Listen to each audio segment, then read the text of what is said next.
एवढे इतिहासात कधी झाले नाहीत आणि पुढेही आम्ही मराठा समाजाच्या हिताचे निर्णय घेतच राहू।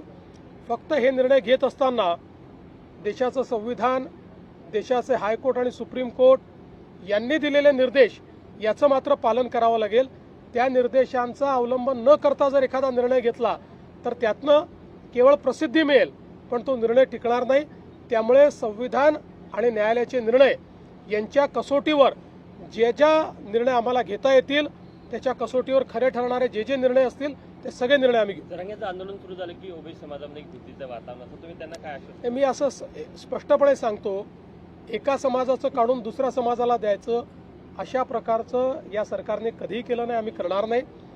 ओबीसी समाजालाही घाबरण्याची आवश्यकता नाही। आम्ही मराठा समाजाचंही त्या ठिकाणी समाधान करू, त्याकरताही सगळे निर्णय आम्ही घेऊ, पण त्यावेळी ओबीसी समाजावर कुठलाही अन्याय आम्ही होऊ देणार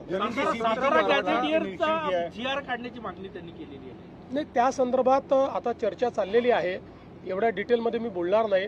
मी पुन्हा एकदा सांगतो, न्यायालय, कायदा आणि संविधान याच्या चौकटीत बसून कुठलाही निर्णय घ्यायला आम्ही तयार आहोत।